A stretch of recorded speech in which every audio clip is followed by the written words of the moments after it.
Bien le bien, Sarli encore à vous tous, frères et chers et sœurs. Nous sommes encore retrouvés dans notre troisième vidéo que nous vous aviez promis que nous allons développer encore un tout petit peu sur la dissertation, donc en détail quoi.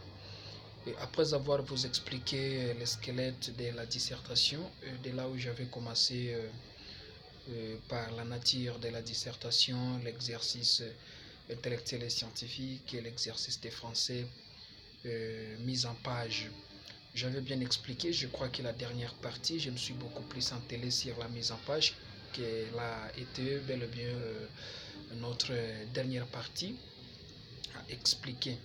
Et de là où j'avais dit que non, la mise en page, c'est juste quand on parle des moments où la personne maintenant s'implique proprement dite pour faire écrire une dissertation. Et là où je vous avais fait sortir des parties de la dissertation qui est tellement beaucoup plus observée par les inspecteurs qu'on appelle le fond et la forme sur la dissertation. Donc, si vous rédigez par exemple une dissertation, ça demande beaucoup plus de s'enteler et de regarder le fond et la forme. J'avais expliqué quand on parle de fond, c'est le contenu des messages que tu es en train de lancer sur la dissertation ou tes idées que tu es en train de dégager par rapport à ces sujets. Tandis que la forme, c'est l'aspect que vous allez embellir votre papier, votre item, votre questionnaire, n'importe quel mot que vous pouvez le mettre, que vous le connaissez bien. Et donc, au moment que vous écrivez, ça tient aussi compte de la forme. Est-ce que tu n'as pas chiffonné les papiers? Est-ce que tu n'as pas brouillonné les papiers? Est-ce que tu n'as pas mis un peu des encres sur les papiers? Donc, c'est ça la forme, quoi. Mettre les papiers au propre et classiquement. Voilà, merci beaucoup. Sur la mise en page, nous avions lu un texte qui stipule que on écrit pour être lu et compris peut-être par des inconnus. L'élève écrira proprement et lisiblement de manière à ne pas indisposer les lecteurs. La dissertation, comme toute autre composition littéraire, comporte trois grandes parties, l'introduction, le développement et la conclusion. En écrivant, l'élève tâchera donc le bien les distinguer. La marge et l'interligne seront de même respectés. C'est pourquoi je dis, quand on parle des interlignes, des marges, donc c'est ça, la forme et le fond, le message écrira proprement de manière à ne pas indisposer le lecteur. Et bel et bien, voilà, comme je vous avais dit que non, ces quatre grandes parties, ce sont des piliers de la dissertation. Donc, si vous voulez faire une très belle dissertation, maîtrisez les quatre grandes parties de la dissertation. Maintenant, il y a une question qui se pose. Il y a même un ami qui m'avait écrit que non, voilà, monsieur, tu as bel et bien expliqué la dissertation, mais comment faire une dissertation? C'est une question. Comment faire une dissertation? Et par là, je suis arrivé à lui répondre facilement et clairement par rapport à ces sous-parties que nous vous avions dit dans notre dissertation. Après avoir parlé de ces quatre grandes parties, il y a maintenant des sous-parties qui déterminent et éclaircissent bel et bien la dissertation. Et c'est là où directement on dit que non,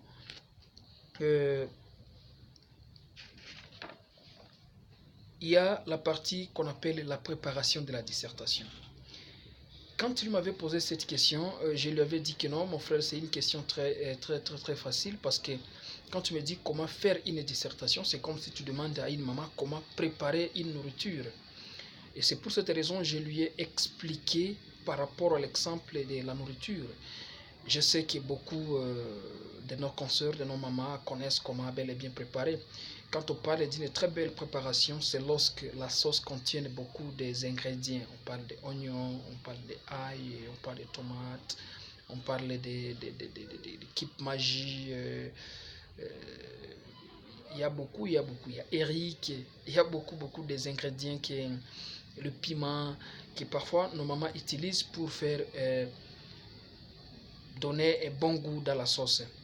C'est pour cette raison la dissertation aussi, c'est de même.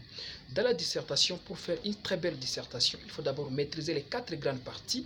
Et maintenant, par rapport à la préparation de la dissertation. Et comment préparer une dissertation, chers amis? On dit que non, devant un sujet de la dissertation, il convient d'abord de prendre le temps de penser, de raisonner, afin de générer les idées. Cette opération passe par 4 étapes. C'est-à-dire quoi? Pour faire une très belle dissertation, quand tu es devant les sujets, cher ami, il ne faut pas trembler. C'est pour cette raison qu'on nous invite toujours d'avoir l'habitude de parler devant la masse, de parler devant le public. Et peut-être cela va encore beaucoup plus nous aider. Et si vous entrez à profondeur, vous allez voir de là où nous avions expliqué sur mise en page. Et dans mise en page, après avoir parlé sur les contenus de mise en page, là où il s'agit de respecter les interlignes, d'écrire proprement la dissertation. Maintenant, on nous dit que non, devant un sujet de la dissertation, quand tu as déjà votre item, tu as votre questionnaire et tu as déjà les sujets. Les sujets te disent par exemple que non, comme Jean Rostand, un sujet de Jean Rostand qui avait dit que non, la culture n'est pas avoir cerveau farfi des dates, des noms et des chiffres. C'est le bon goût du jugement, l'expérience logique et l'appétit de la preuve. Ça, c'était le sujet de la dissertation donné par Jean Rostand. Et si tu tombes, par exemple, devant de tels sujets, qu'est-ce qu'il faut faire? La première des choses, c'est d'abord, il faut se donner le temps de penser et de raisonner. C'est-à-dire quoi? C'est concentrer. Tu ne peux pas faire une très belle dissertation, chers amis, sans pourtant se concentrer. C'est comme un professeur qui va entrer dans la salle de classe sans pourtant se préparer. Imaginez-vous, qu'est-ce qu'il va enseigner et comment il va enseigner. Donc, c'est ainsi que la dissertation. Pour faire une très belle dissertation, ça demande une préparation. Et cette préparation doit être psychologique, morale et physique. C'est-à-dire, je suis devant un sujet de la dissertation, je me concentre. Et quand je me concentre, je donne tout le temps, tout mon temps. Je donne ça sur la dissertation. Je réfléchis sur le sujet. Je pense sur le sujet. Par rapport à là où nous avions dit que non, l'exercice intellectuel et scientifique. On a dit que non, en 5e année et à 6e année, l'élève a grandi. Ses facultés mentales se sont développées. Il est temps qu'il s'applique à des exercices qui exigent plus de raisonnement. C'est-à-dire quoi? C'est-à-dire que non, maintenant cette partie-là va nous suivre ici. De dire que non, préparer une dissertation. Devant un sujet de la dissertation, il convient d'abord de se donner le temps de penser, de raisonner afin de générer les idées. Et ces idées que tu dois générer, ce sont les idées que tu as acquises par rapport à l'exercice intellectuel qu'on nous a invités à lire les revues, suivre des informations, tu vois. Parce qu'il y a des sujets qui sont à l'ordre littéraire, social et scientifique. Vous comprenez ça? Et si seulement si vous tombez devant de tels sujets, c'est très facile parce que ça trouverait déjà que non, vous êtes très enrichi avec la culture générale. Comprenez-vous ça? Vous avez assez des informations. Donc, pour formuler l'introduction de ces sujets, pour toi, ça serait très facile. C'est pourquoi, chers amis, la première des choses devant un sujet de la dissertation, il faut d'abord se donner le temps de penser, de raisonner afin de générer les idées. Je me concentre. Maintenant, on dit cette étape-là, cette étape de raisonnement, ça se subdivise à 4 grandes parties. Et la première, bel et bien, nous avions la compréhension du sujet. Qu'attendez-vous par une compréhension du sujet? Comprendre, je crois que le mot est très clair quand on parle de comprendre un sujet de la dissertation. Sur le plan global, quand on parle de comprendre une personne, c'est lorsque j'arrive à connaître la personne, par exemple. Je le comprends. Par exemple, quelqu'un t'a injurié et les autres te disent que non, mais pourquoi tu n'as pas réagi? Tu dis non, je le comprends, moi je le comprends. C'est pourquoi je n'ai pas réagi. C'est ainsi que non, on dit que non, la compréhension du sujet. Donc, après avoir se donné le temps de penser et de raisonner, vous allez voir automatiquement, il y aura des idées qui commenceront à apparaître dans votre tête par rapport à ce sujet. Beaucoup de fois, les gens échouent parce qu'ils ne se donnent pas le temps de se concentrer, de réfléchir, de se focaliser sur le sujet. Quelqu'un dans la salle d'examen, il est en train de passer, par exemple, le foufou à la maison. Il est en train de passer le riz à la maison. Du riz, voulais-je dire, à la maison. Il est peut-être dans la salle de la dissertation, mais il est en train de passer à une personne quelconque. Voilà. Donc ça, dans la dissertation, on refuse. On dit que non. Quand tu es devant un sujet de la dissertation, la première des choses, c'est de se donner le temps de penser et de raisonner. Et après avoir se donné le temps, avoir une silence à toi, vous allez comprendre que non, il y aura des idées qui commenceront à apparaître. C'est comme quelqu'un, par exemple, qui est très en colère. S'il ne reste pas calme, il peut réagir bêtement. Mais quelqu'un qui a la sagesse, dès qu'il est fâché, il est très en colère, il cherche une place là où il y a du calme. Il va rester et vous allez voir que non, il y a des idées qui commenceront à venir dans votre tête. Peut-être fais ceci pour s'épargner contre ce problème. Fais ceci et pour éviter ce problème. Pardonne-lui. Vous comprenez? Il y aura de bonnes idées qui commenceront à apparaître dans votre tête. C'est ainsi que si devant un sujet de la dissertation, il faut ainsi le faire. Donc, quand je suis devant un sujet de la dissertation, je me donne le temps de penser et de raisonner. Ou quand je suis calme devant un sujet de la dissertation, je vous rassure que non, vous aurez des idées qui commenceront à apparaître dans votre tête. Et quand les idées commenceront à apparaître, on dit que non, dans la dissertation, juste quand les idées commencent à apparaître sur le sujet, prenez votre brouillon et commencez directement à notifier ces idées qui vont apparaître dans votre tête à côté. Est-ce que par exemple l'auteur ne voulait pas dire ceci? Je notifie ça, cette idée-là qui est venue dans ma tête.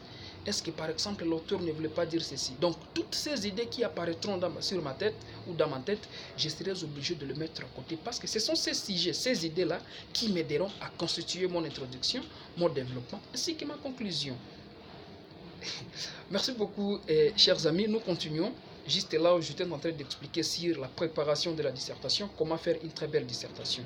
Je vous avais invité à dire que non, devant un sujet de la dissertation, il faut d'abord se donner le temps, premièrement. Il faut se donner le temps de penser et de réfléchir afin de générer les idées. Générer les idées, c'est-à-dire que non, avoir, globalisé, récolter les idées. Générer les idées, c'est-à-dire que non, récolter des idées. Et on récolte les idées quand on est calme. Vous êtes invités pour faire une très belle dissertation, chers amis, à comprendre comment faire une très belle dissertation par rapport à cette première partie que nous prénommons la préparation de la dissertation et nous venons d'expliquer. La préparation de la dissertation comporte 4 grandes parties. Nous avions la compréhension du sujet, la découverte du type de travail, l'invention, l'organisation des idées et nous avions l'exercice. Et je viens à peine de vous expliquer la compréhension du sujet. Et le texte nous dit, devant un sujet de la dissertation, il convient d'abord de prendre le temps de penser, de raisonner afin de générer les idées. C'est-à-dire que non, vous êtes invité, quand vous êtes devant un sujet de la dissertation, il faut d'abord se donner le temps de penser, de raisonner afin de générer les idées. Et prochainement, nous allons parler sur la découverte du type de travail. Pourquoi la découverte du type de travail? Parce que la dissertation comporte ces ingrédients. Pour faire une très belle dissertation, comme je vous avais dit que non, quand une maman prépare la sauce, elle a toujours l'habitude de mettre les piments, du sel, ail, oignon, etc. que vous le connaissez. C'est ainsi que la dissertation, pour faire une très belle dissertation, il faut avoir la compréhension du sujet, la découverte du type de travail, l'invention, l'organisation des idées et l'exercice. C'est-à-dire, ce sont là les 5 ingrédients que nous allons constituer notre sauce, quelle est la dissertation, et pour qu'elle soit tellement goûtable et pour qu'elle soit tellement belle. C'est ainsi que prochainement, dans notre 4e vidéo, nous allons vous parler sur la découverte du type de travail. Comment découvrir le type de travail. Et vous allez voir le type de travail de la dissertation par rapport à ce que nous vous avions dit dans l'introduction sur la nature de la dissertation, quelle est une composition est écrit sur un sujet d'ordre littéraire, social, scientifique ou technique. Donc vous découvrirez maintenant ce type de travail de dissertation, ce type de sujet qui doit être en ordre littéraire, social, scientifique ou technique. Et nous allons vous le développer. Comment maintenant le découvrir? Comment connaître que ce sujet ici, c'est dans le type littéraire, c'est écrit ici, voulais-je dire. Et dans l'ordre littéraire, social, ou scientifique. Donc, vous allez beaucoup plus les découvrir, chers amis, dans notre 4e vidéo que nous allons peut-être vous les lancer. Abonnez-vous massivement. Aujourd'hui, on se limite sur la compréhension du sujet avec son premier chapitre, la préparation de la dissertation. Notre sauce, que nous voulons la préparer et ça nous demande des ingrédients. Voilà, pour retenir d'aujourd'hui, nous avions parlé sur la préparation de la dissertation et nous venons de vous dire les 5 ingrédients pour faire une très belle dissertation. Il y a la compréhension du sujet premièrement, deuxièmement la découverte du type de travail, quatrièmement